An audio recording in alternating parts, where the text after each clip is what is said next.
Perfect. So pleased to have Debbie McRae here again this week, and she's informed me that we've got a two-parter. So this will be part one. So those of you watching this not live, but you on the previously recorded, come join us live for part two, or watch for the second part of it. So I know that there's a lot that you have to share. So I'm going to mute, and we're just going to get started. Thanks. I appreciate that. Well, I've been really thinking a lot about the impact of betrayal trauma, especially in the areas of loss and the grief and the stages of grief that come about as a result of that loss. In the program where I work with women, we are starting to really focus on processing that on a deeper level, especially the losses and the associated grief.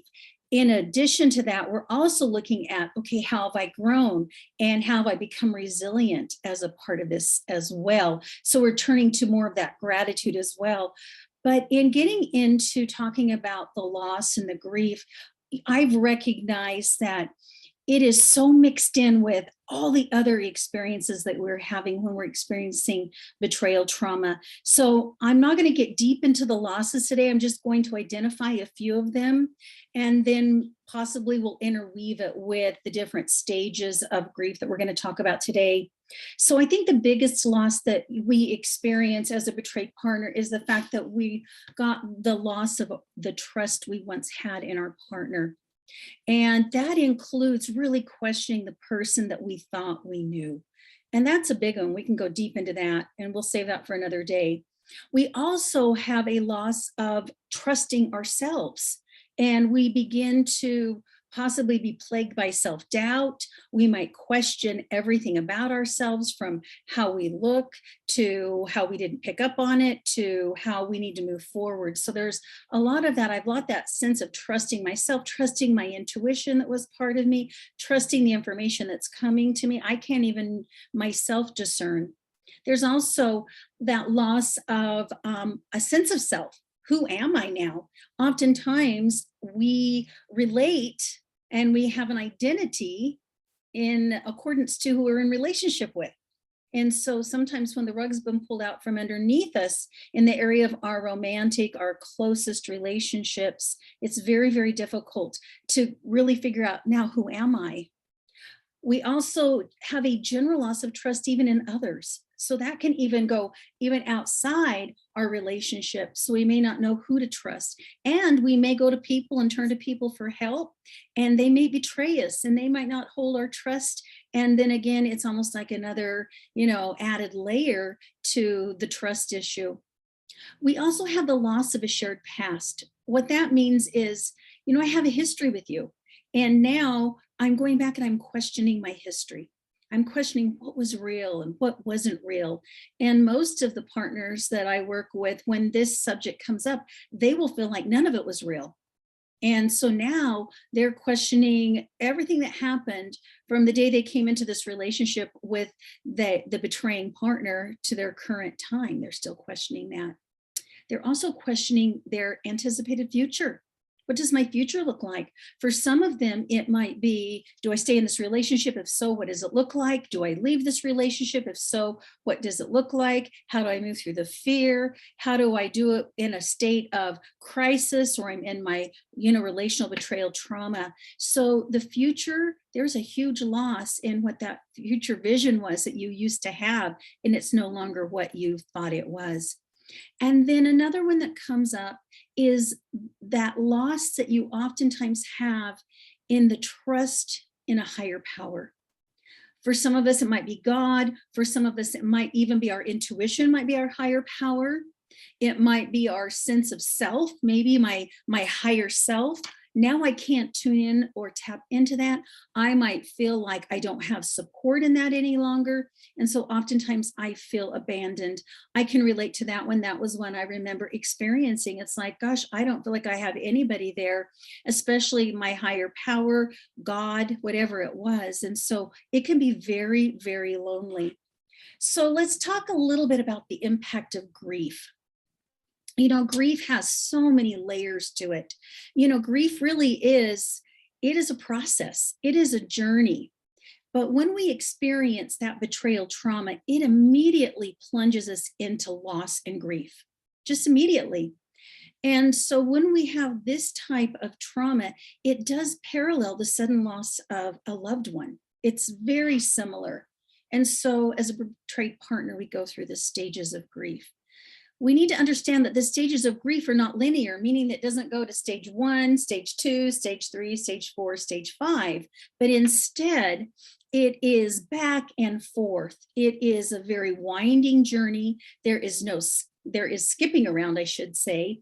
There is doubling back. We re-experience stages at times. We may move through them quicker, but it's really important that we begin to understand the stages of grief, because there are times that we may be experiencing all of them at the same time, and that can be very overwhelming. The other interesting thing about grief is that grief has its own schedule. That was one of the things that I wish that I could just move along and get out of it, because my personal opinion, through my experience as an individual, as a human being, as well as observing my clients, is that grief is a very deep, deep emotion. It is a very painful emotion, and we don't like to experience pain. And so let's talk a little bit today about these different stages. And I'm going to share with you, okay, how do I know I'm in this stage, right? What am I going to see? What am I going to experience? What am I going to do? And how do I not be stuck in this stage? How can I move out of this stage and move maybe to the next stage? How can I assist myself in getting through this journey? So we're going to be applying Elizabeth Kubler-Ross's study of grief and loss, and she has come up with 5 stages. She's recognized that these are the stages that people go through when they lose, particularly someone to death. However, when we have betrayal, there is to some degree the death of a relationship, the death of the connection that we once had. And so that is a loss that these 5 stages can absolutely be applied to. As we are going through these stages, it's so important that we recognize it as a process. And we recognize it that the way that we get through this in an easier way is we've got to have a lot of self-compassion, because along the way, as we are grieving, we are going to make a lot of mistakes. We're going to do things that maybe as we look back on it, we wish we would have done it differently. But remember that when I am in that state of crisis, when I am experiencing trauma, I'm not necessarily in that prefrontal part of my brain where I'm in logic and reasoning, because grief and those intense emotions are experienced oftentimes in that limbic part of my brain. So let's talk about the first stage. And let me go back and just make one other comment. I've added another stage to it as I've studied. I have found another stage that I think, oh my gosh, this happens with betrayed partners. So we're going to talk about that in just a second. So hopefully I'll give you a heads up when it comes. But anyway, the first stage is shock. And shock is that initial discovery or disclosure of your partner's betrayal and the deceit. And so reactions during this time can really vary. Again, we've talked about window of tolerance. It can be, I go very limbic into hyperarousal, and so I'm in fight, flight, or freeze. For others, I go into hypoarousal, which means I go down and I become numb, I shut down, I almost become paralyzed emotionally, even physically. I don't know what to do. And so what we experience in this stage are things like wondering how we're going to go on. Can we go on? Why should we go on? We might find it very difficult to even get through the day. I've often said that and described it as I felt like every day when I was in that shock I was like moving through quicksand. Everything took so much more effort. And what I really wanted to do is shut down, which is oftentimes what someone would do. And they'll go to bed, they'll want to sleep, they don't want to shower. And so just recognize that if you find yourself there, it might be, especially in those early days and those early weeks, that it might be your shock that you're dealing with. You can even lash out at your partners during this time.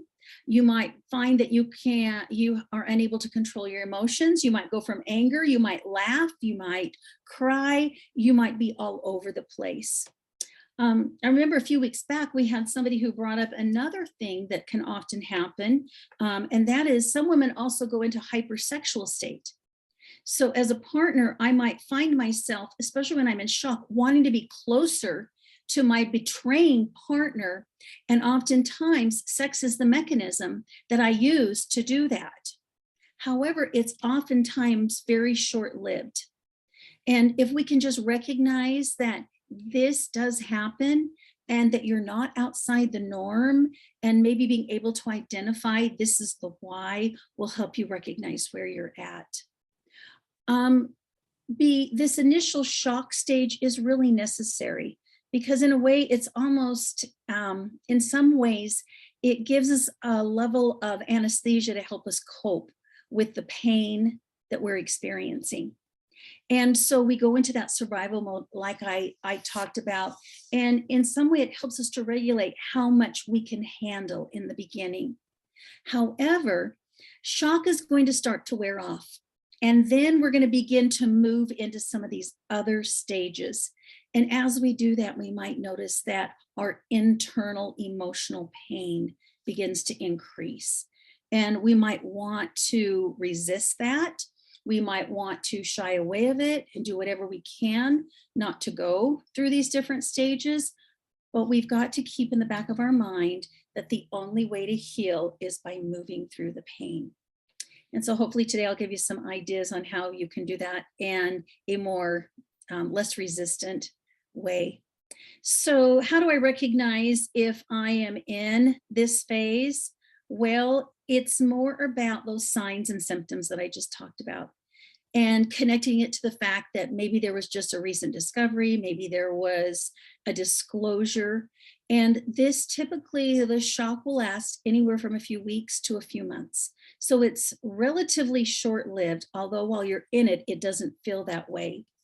And we oftentimes really don't get stuck in this stage because it is really more of a reaction to the loss, and then the other emotions begin to come in. And so as we're in this stage, you may struggle with your reality a little bit, right? I'm trying to figure out what's real, what parts of my relationship were true, which are the parts that aren't.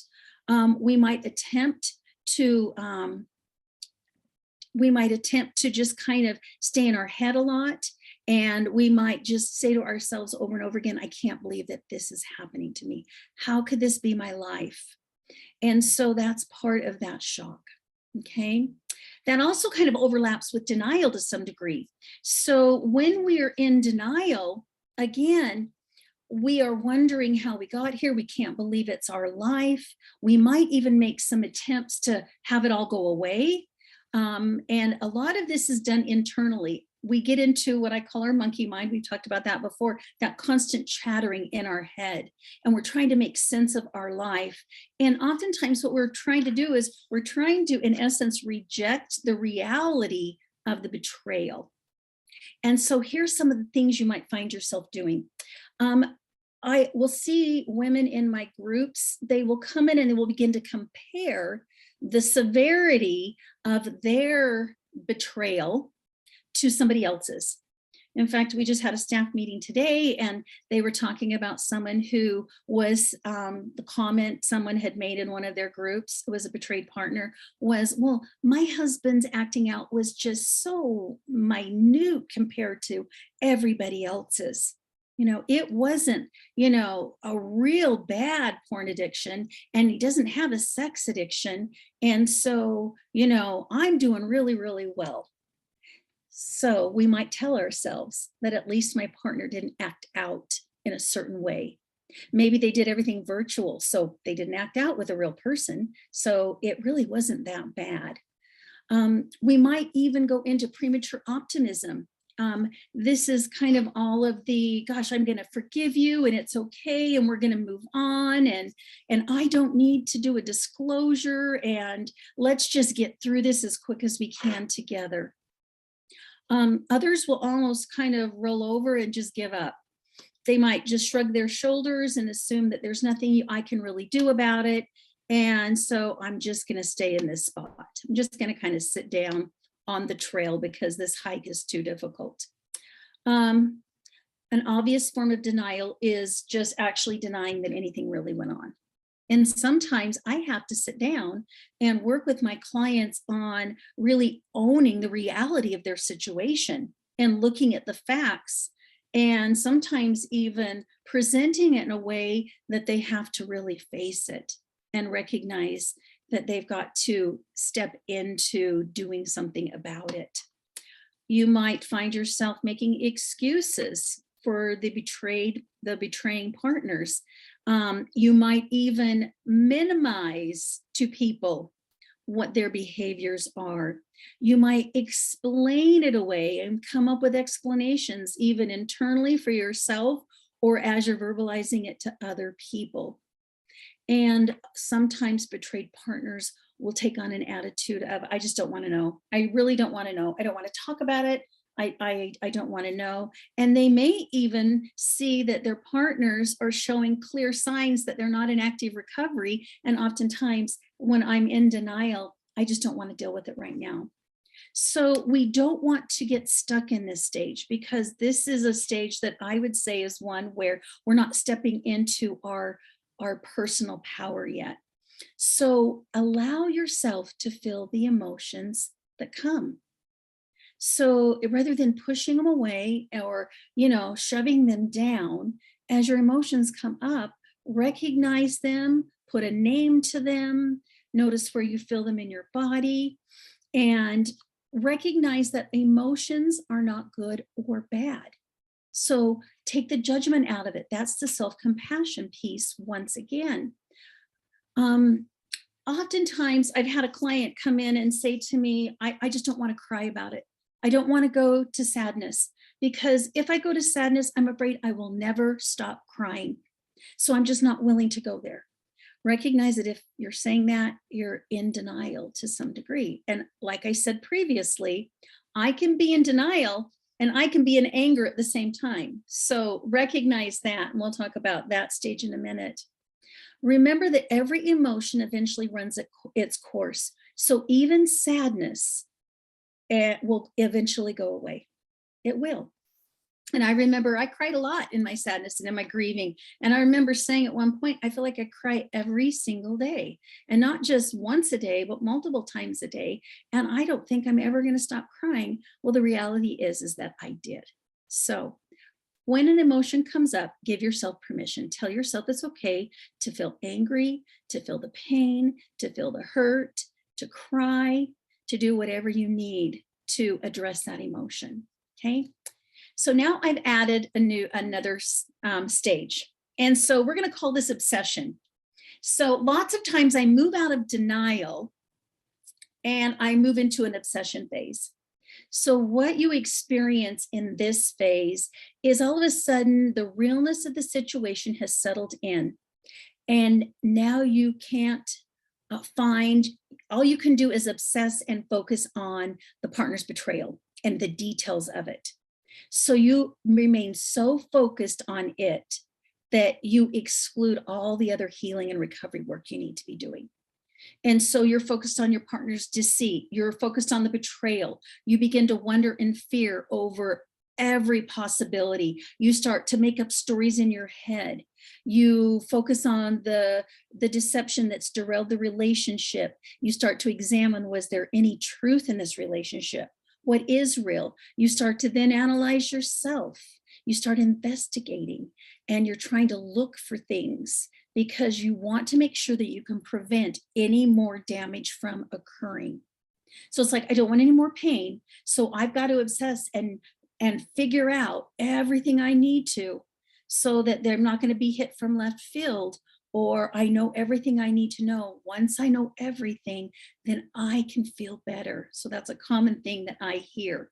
The problem is it gets us caught. We can get into a real cycle of looking at painful details, right? We're going to the safety seeking. That is, like I've talked about on the continuum, it's not as healthy as other forms of safety seeking. And so there's this frenzy about it. There is this energy about it. One of the women in my group this week, I made them work on some art stuff, and we do some putting feelings into artwork, and we're talking about in this particular case, it was when our needs aren't met, what it feels like. And for her, she used a piece of art that was, it was a big cyclone. It was a big storm with a person standing, and, or actually it was even like a tornado, and it was dark clouds. And she says, that's what I feel like on the inside. And so oftentimes when we go into this obsession stage, it almost feels like we got this tornado going on inside of us, or this cyclone just circling around. We are so frenzied and we're so frantic to find what we can find. So we need to free ourselves from the energy that is consumed when we're in this stage. So if you find yourself constantly checking your partner's phone, tracking where they're at, looking at their emails, searching for hidden email accounts, policing their activities, watching the clock to make sure they come home on time, just recognize that you might be in that stage of grief that involves obsession. And then you can check in and work on, are there some healthier ways to step out of this and to create the safety that I need? You might feel yourself in a constant state of hypervigilance. So I'm always in fight, flight, or freeze. No, fight or flight, rather, excuse me. You might find that your conversations with people are all around the betrayal, or it always leads back to that. I've had a good friend kind of give me a nice, gentle suggestion when she said, as I was going through mine, Debbie, you need to learn to step out of your story. And the more you step out of your story, the better you're going to feel. And so choose wisely who you share your story with. And I loved that. It was almost like somebody gave me that permission, right? And even there was a light bulb moment to stop talking about it, because it takes me back into it. It helps feed the obsession that I was having. Okay. Another thing is we might begin to obsess about any perceived threats. So it might be everyday situations we're looking for where danger might lurk. It might be worrying about when we drive down the street, what are we going to drive by? I might be triggered if I drive by a certain place, or no, we can't watch TV because what if I'm triggered by something that comes on TV? Or, I need to keep checking the bank account because what if money's being taken out and I don't know about it? So we're constantly looking for something that might be lurking there in the shadows.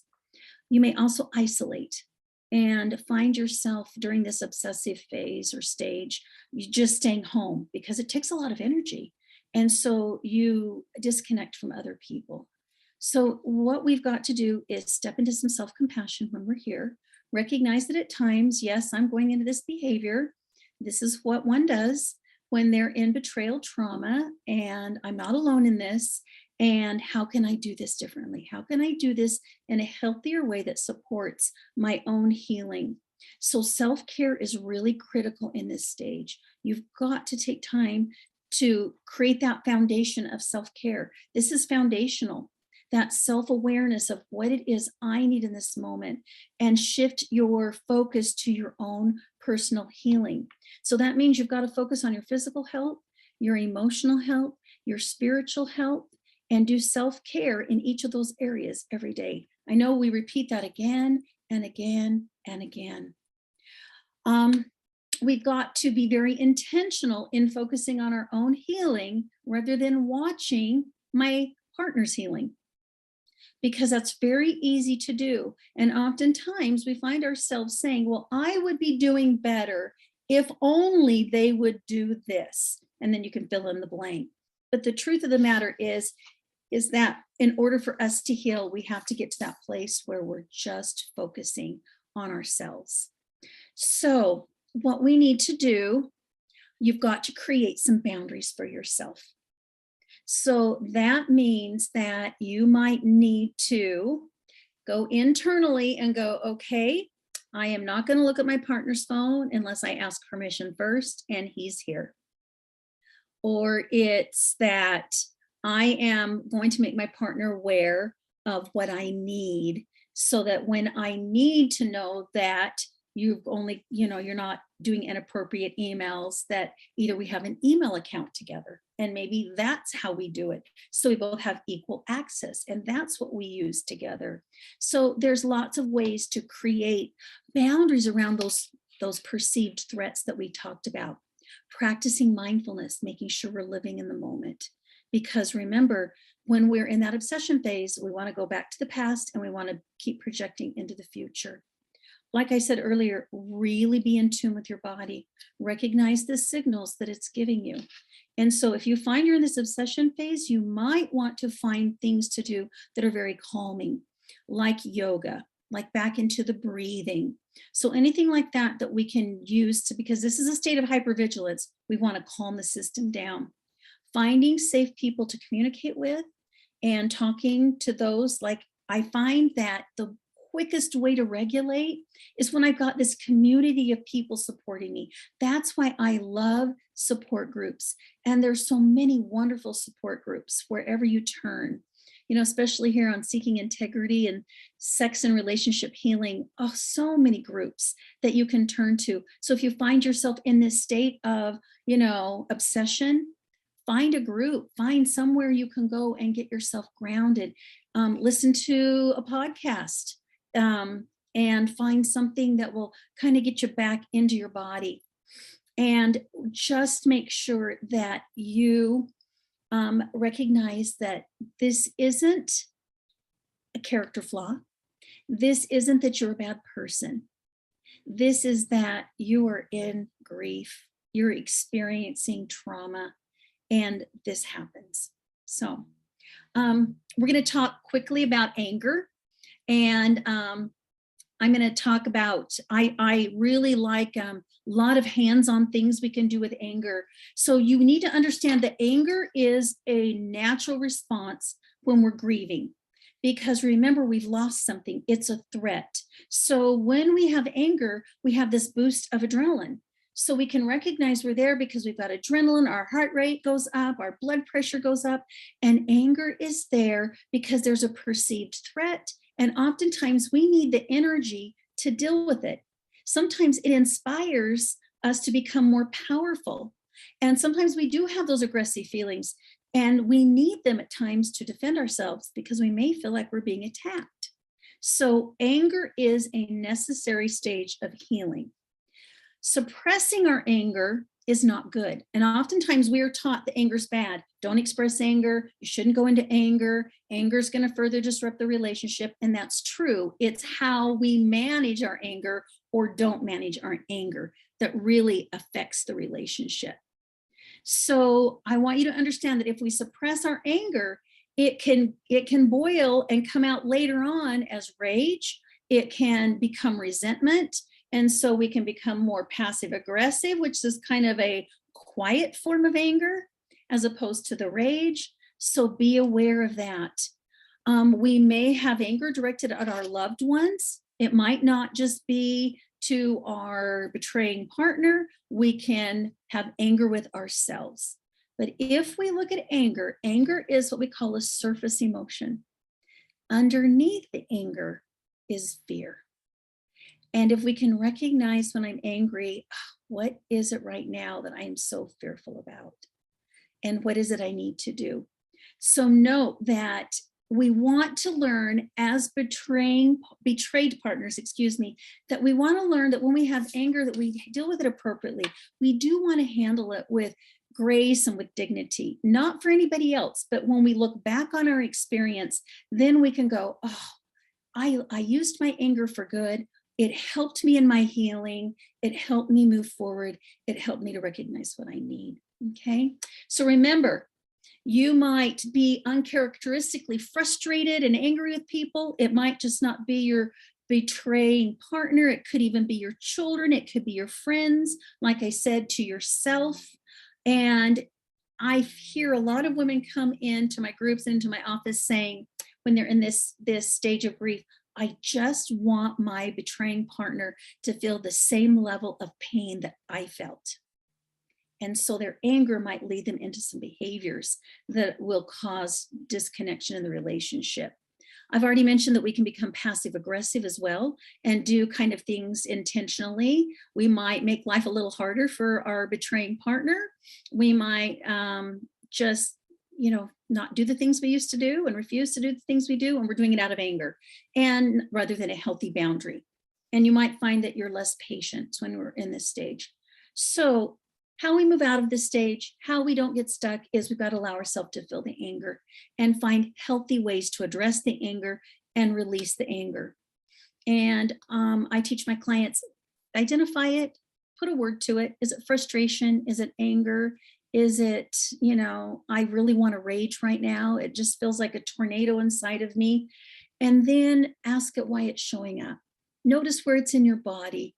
What are you here to make me aware of? Anger, what are you wanting me to do? Right? Anger, why are you here to help me heal?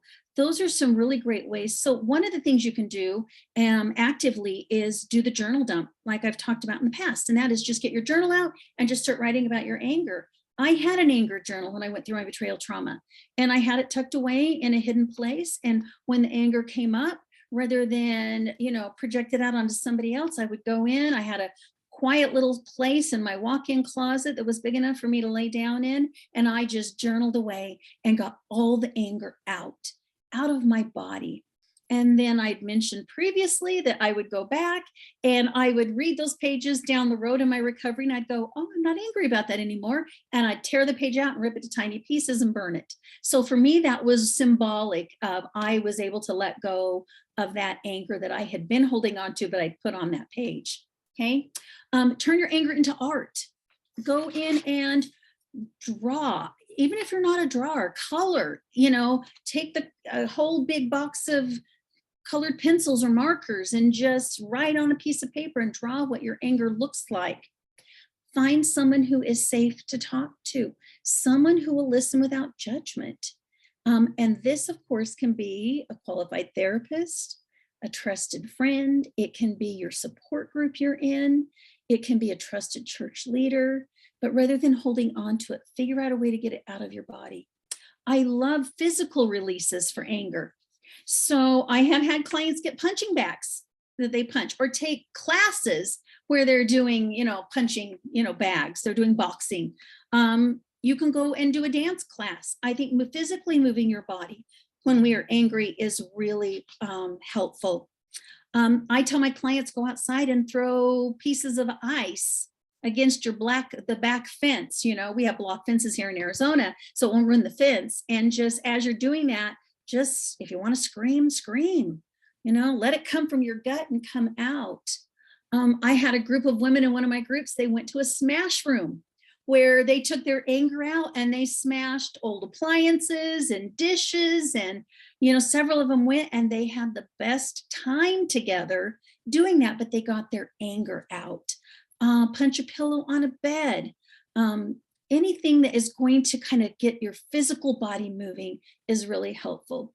Even I, at times when I am angry, will sit in my car, not moving, with nobody around, and I will just scream from my gut. I do it 2 times, and my body, it is such a great anger release. And I can then kind of let it go and figure out what I need and move on. I also like the idea of finding calming ways to soothe yourself when we're in anger. So for some people, it's meditation. For some people, it's yoga. For some people, it's going out and sitting out in the sun and doing some breathing. It might be progressive relaxation. It might be in the summertime, if you've got a pool, it might be going and floating in your pool on the water. So finding something soothing and calming. Another thing that we can do at times is we can surrender our anger to a higher power. So turning it over. And we do surrender exercises in my group. And so we have them put together surrender boxes. And oftentimes we put in that box those things that we're really angry about that we need to surrender.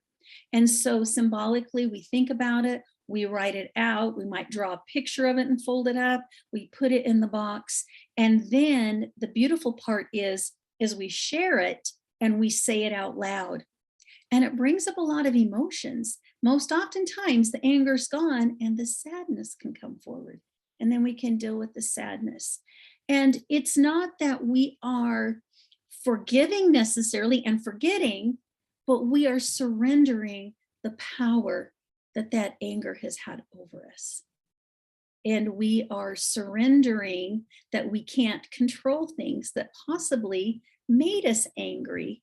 And so, in a way, it's a form of a resolution, is how I see it. And then lastly, the last thing we're going to talk about, and it's so brief, is that we do need to create, maintain healthy boundaries. And we've talked about healthy boundaries, so you can go back and watch the webinar we did on that, because we've got to put boundaries around anger. It's really important. And I mean the boundaries around how we are, what our anger moves us to do. Because we want to use our anger in healthy ways, and not in those ways that if we were to be angry, it's going to create more disconnection and possibly take that your relationship to a place where there's got to be a lot of repair. So anyway, next time we get together, we're going to talk about bargaining, and we're going to talk about kind of that sadness, depression stage we go into, and we're going to talk about acceptance and as part of that loss process and what that means. So anyway, that's the first part. That's great. You had an anger journal. So that was separate from another journal. So like if you're just doing journaling, you're saying have a separate one so that you can have the anger all in that journal. Is that right? Absolutely. All it had in it were the things that came up, even on a daily basis. With people, it might have been thoughts that I had that made me angry. It may have been a situation that I had with my betraying partner that I couldn't say to them, and I just wrote it out on that paper and I got it out. I even had things from my childhood come up that I was angry about. So whatever came up, I just put it in that journal. I love that. And I think it was also one of those where I was going, oh, and then I would have to identify that I'm angry about, something. And for me, anger was one of those. It was quick, but I also understood later that, it was covering, you said fear. And I think that was true, but hurt too. Like it's the push away, powerful emotion. And you talked about, healthy boundaries. How do we use anger in a healthy way? And I hear often from partners who go, it's like, I'm not the person I want to be. And it's because like this stuff just takes hold. And so, having constructive ways of, I love the anger journal. I bet that is highly effective to be able to do it. But the anger box, I love the smash box with the smash room with a whole bunch of, other betrayed partners. I could see that being a very good idea. I mean, there are constructive ways, but taking, when you're not in the anger in the moment and having a plan of here's how I'm going to do this, I think that's really helpful. We talked about getting in your car and screaming, and I had just thought I get in my car because I was thinking if I'm throwing ice and screaming at the back fence, I bet the police will be called because they'll be going, somebody's, So yeah, I've done that in my car too. Apparently cars are safe and mostly soundproof places to just, vent and yeah, like the and it takes the energy out. And then you go, okay, I don't know if it's endorphins or whatever it is, but it really does, it does help. And I do, also, I know the worst thing for me to do is to sit and ruminate. And so doing something, to whether it's physical or journaling or whatever, I think that's a really powerful way to say, I acknowledge you, and I'm going to go do something about it. So, you talked about emotions not being good or bad, and I thought that's true. But some of them don't feel good, and so they feel bad, So, like there's no moralizing, about those. And I do think a lot of women, in particular, are told that anger is a bad thing. It's not, it's not ladylike to be angry, and all of those type of things. So being able to take ownership of this is a real emotion, and I deserve to have it.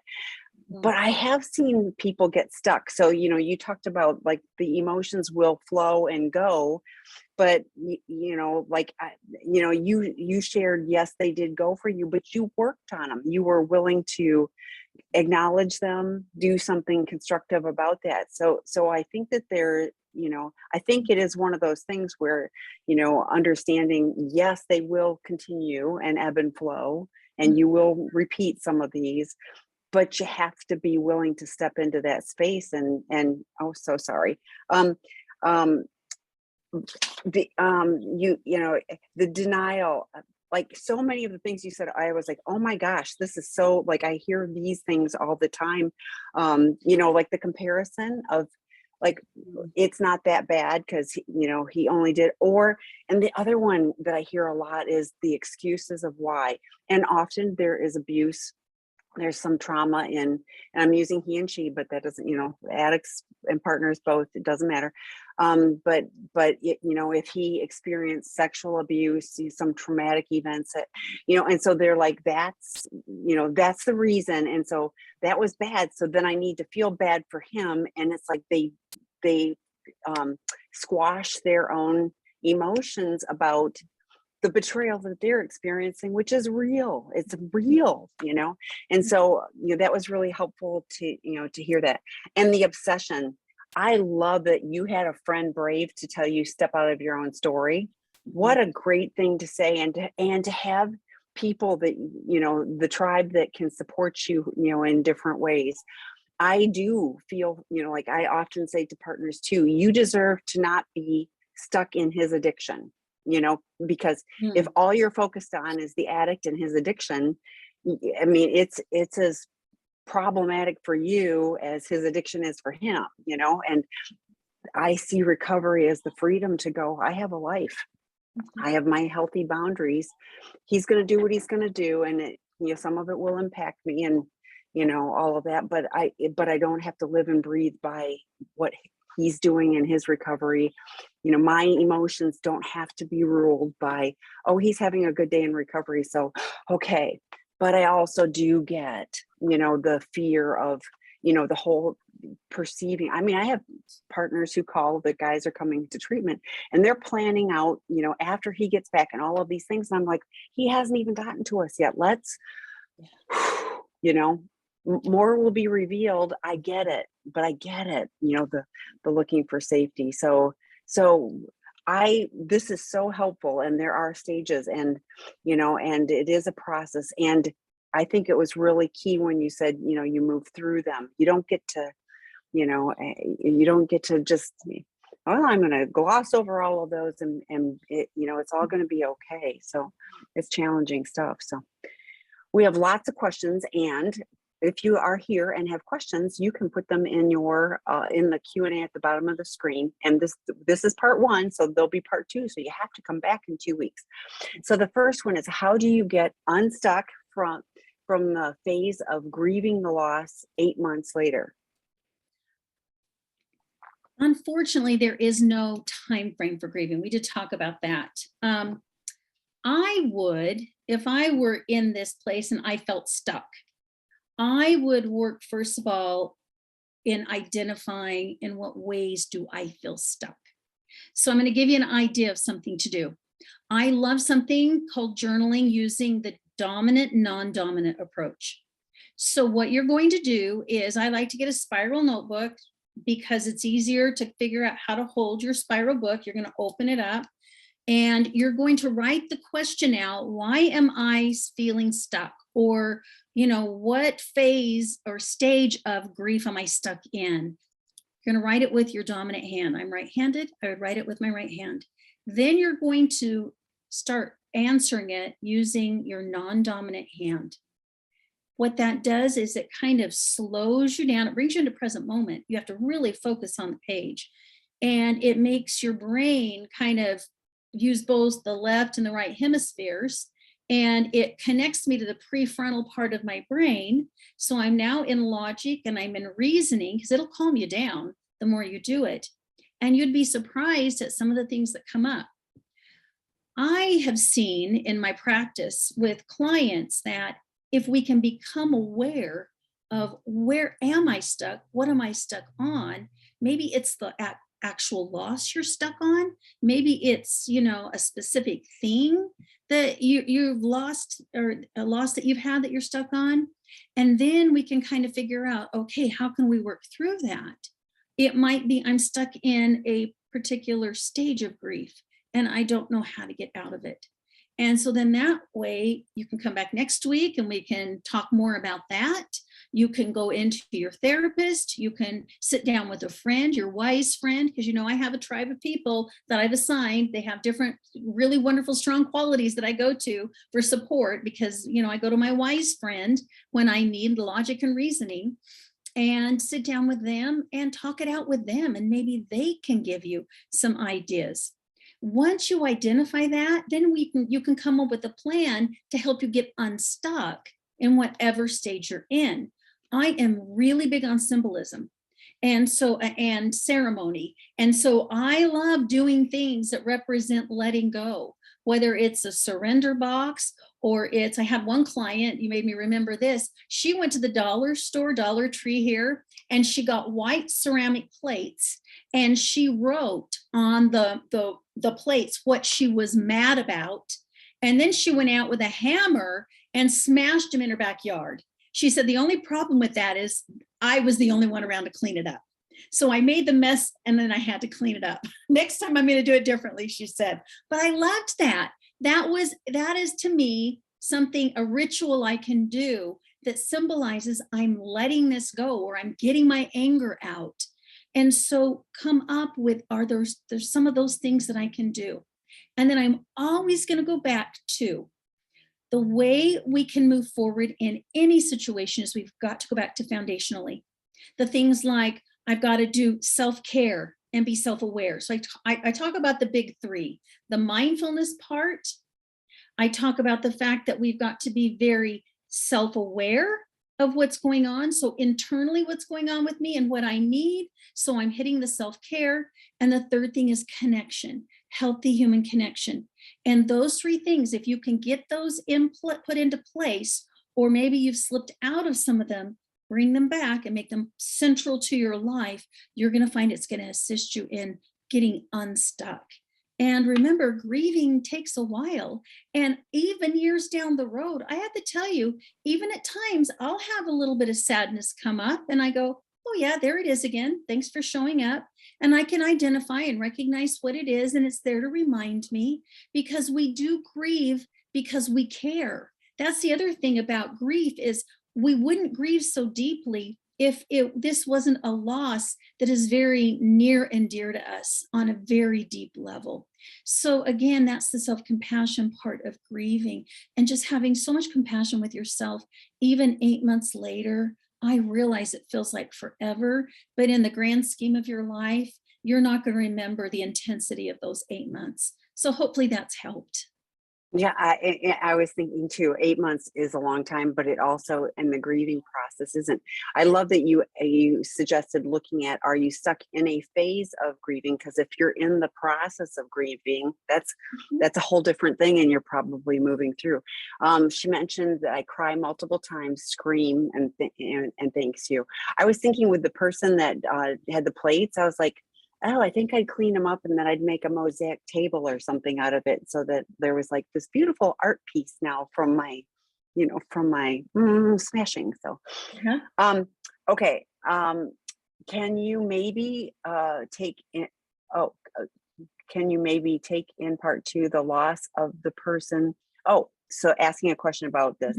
I'm getting my eyes. So for those of you seeing me squinting, I am having surgery in the next few weeks. So hallelujah, I won't be like stumbling over words all the time. So, but anyway, so I apologize.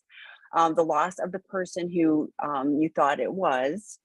I was the person that did not exist. I mean, with a so-called false self, personalized disorder, just pieces and bits taken from others or movies, etc. Really weird and scary. And it says, if I may, I would like to say I struggled a bit, of course, with this shock. And the question was, this real, but I learned that yes, it was real. The experiences are real for me, at least, but it was not genuine. That's great insight too. Great insight. So, thoughts? Yeah, sure. We will talk about that. Maybe I'll spend a little bit of time at the beginning of the next webinar talking about, right, that reality, my perceived reality versus what reality truly was. I think another thing that you might do is kind of put them side by side. I love journaling. I think journaling is such a great way to process what's going on internally. And for me, I've done so much journaling throughout the years, and when I am really in these hard places. And so I would probably take a sheet of paper with a line down the middle, and on one side I'd put, here's what I thought they were, right? Here's what I perceived them to be, or here's what they told me they were. And then on this side, I'd write, here's the truth. Here are the facts. Mm, Keep it very factual and just go through, because our brain sometimes needs to see that. And sometimes our brain needs repetition. And I think we then can take what we've put down there and kind of then tie it back into, how does that make me feel? And because there's a lot of feelings tied into, you might be able to go back and that perceived what you thought your partner was. You might go back and go, okay, when I was in that, how did I feel? Right? What were the emotions I had? What were the thoughts that were going through my head?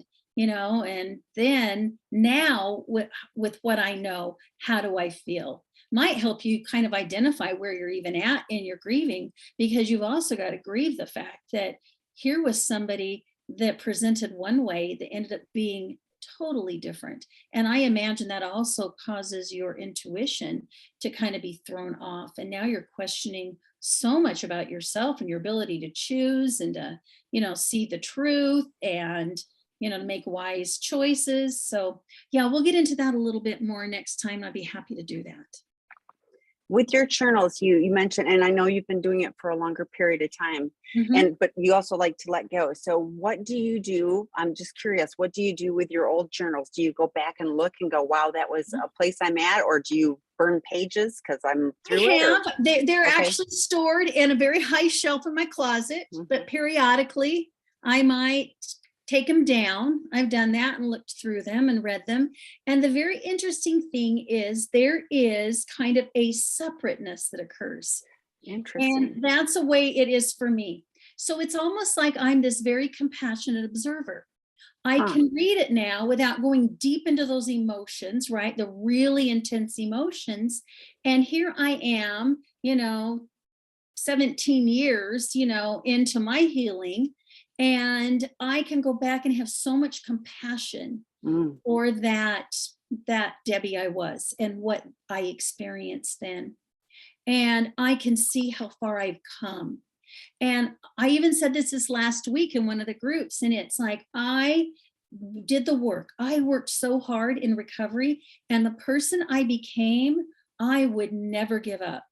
I have become so different than what I used to be in so many ways and in positive ways. And I said, I don't want to go through the betrayal trauma again. I don't. But I'm so grateful that I did the healing and I learned the lessons I needed to learn. And so when I go back and I read some of those things, I'm kind of grateful because I can go, oh my gosh, I'm not there anymore. Or, Mhm. oh, I don't even struggle with that anymore. So that's been one of the purposes that it has served. And I like that. It's also kind of a journal of my history a little bit. So I have that. With my anger journal, I did not want that one to be around. So that's one I did not hold on to. And like I said, eventually all the pages were gone. And I remember the day I went out and I took that journal. There were still some blank pages left.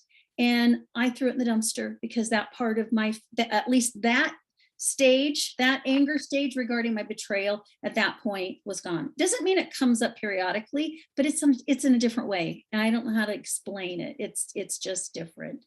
So Well, and like I do, because I called it white hot rage, and like I mhm, finally figured out and could name the what was happening.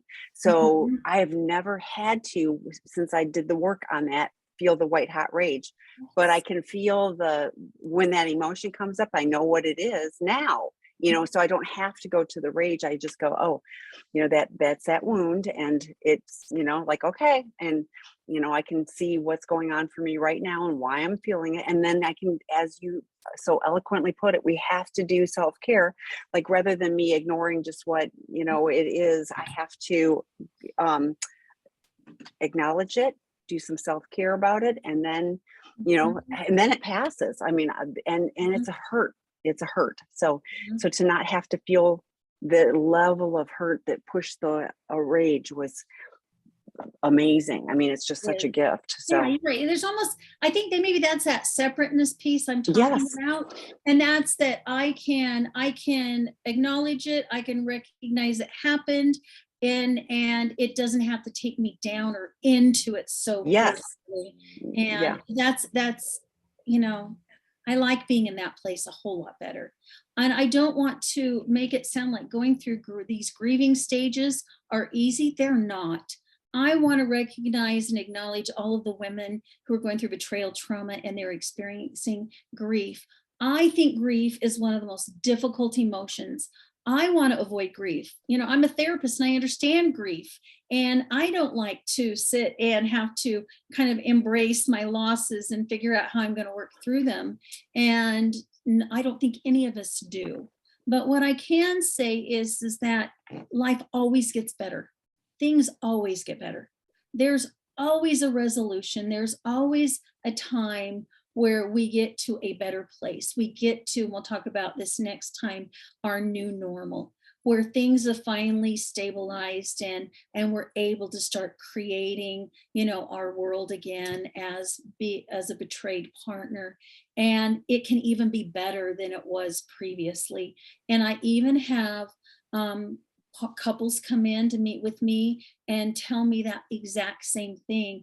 They've both been through all the grieving. They've been through the recovery work. They're, well into their healing. They still have a ways to go, but they're able to get to that place of gratitude, like I talked about, and recognizing along the way that as we're grieving, we are learning. As we're grieving, we are deepening our own healing to some, if we can embrace it and learn from it. As we're grieving, we're able to become resilient. There's so many things that once we're through it, right, we are going to be in a different place. And I know it's hard.